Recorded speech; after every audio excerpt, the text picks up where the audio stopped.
asalaamaaleykum mbokk yi ñu ngi leen di ziar bu baax di amaat mbégte ak kontante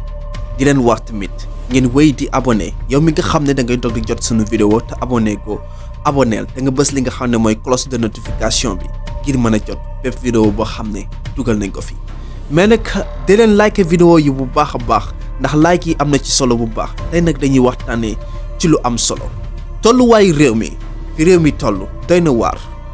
ndax ñoo ngi wax troisième mandat dina am wala du am waaye nag bu ñu xoolee li nga xam ne mooy xew jamono ji dañuy xam ne ngóor si mu ngi waajal li nga xam ne mooy troisième mandat boobu noonu nag bokk na ci tey sunu vidéo ak waxtaan ci ki nga xam ne mooy Marine Le Pen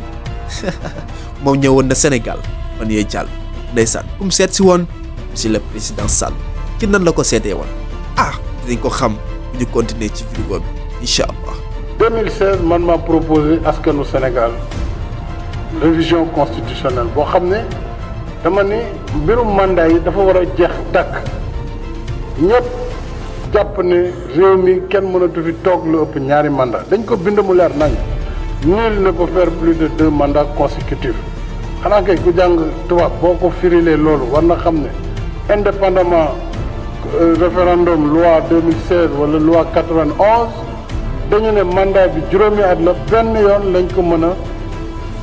renouveler muy donc boo ko renouveler muy ñaari mandat ñu yokkaat ci leneen lu koy tëj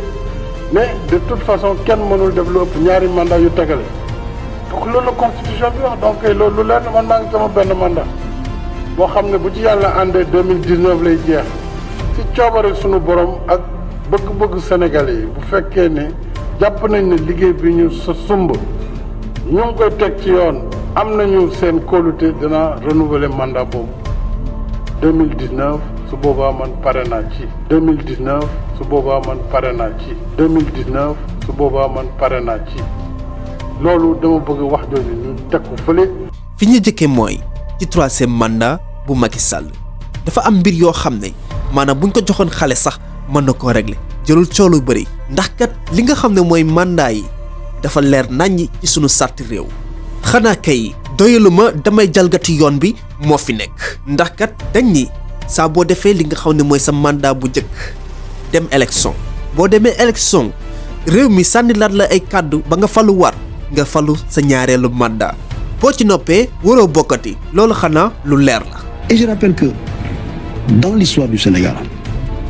il n'y a pas eu un président qui a été empêché de participer à une élection parce qu'il y a la limitation des mandats. Il n'y en a pas. Le président Senghor, il est parti quand il a fait 20 ans. Donc il est parti de son propre gré. Ce n'est pas la limitation des mandats.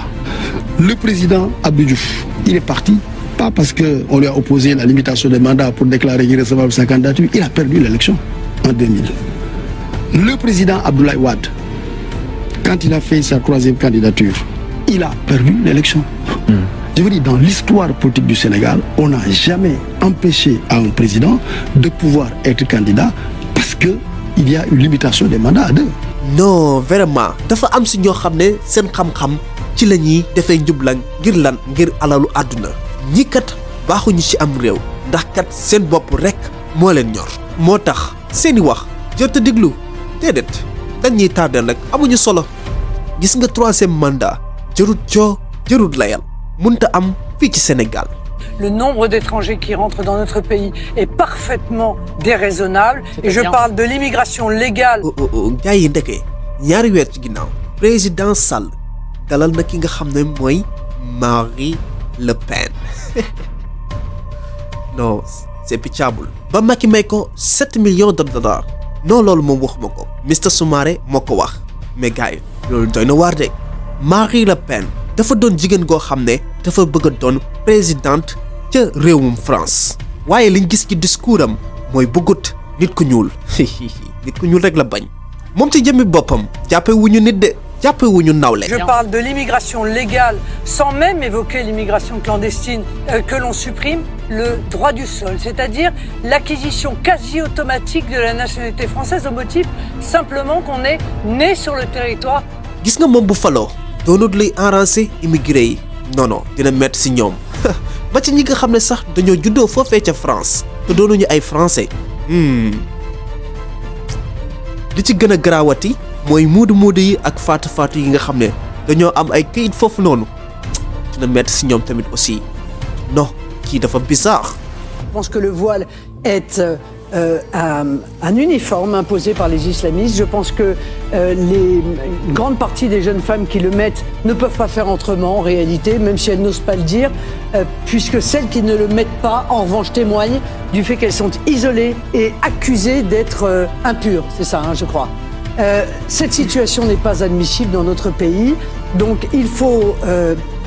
libérer l'ensemble de ces femmes, il faut faire reculer les islamistes et pour cela, je le crois, il faut interdire le voile dans l'espace public. Marie mi bëggut ñi nga xam ne ñooy jullit ñi parce que day wax ci ay discours am ay mbir yu doy waar dem bay wax sax naan islam dafa forcer jigéen ñi ñuy muuru maanaam moom bu falu woon li nga xam ne mooy muuraay dafay dañ ci France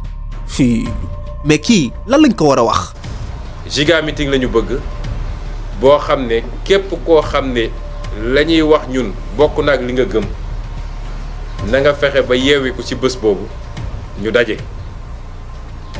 ñaareel bi mooy ëllëg sa le 15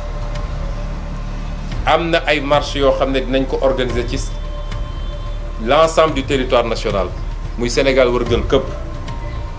déposé nañu ci 46 départements yi daanaka marche la yoo xam ne yu ñu fas yéene organiser la pour dénoncer li nga xam ne moo am ci réew mi ba ci njëkk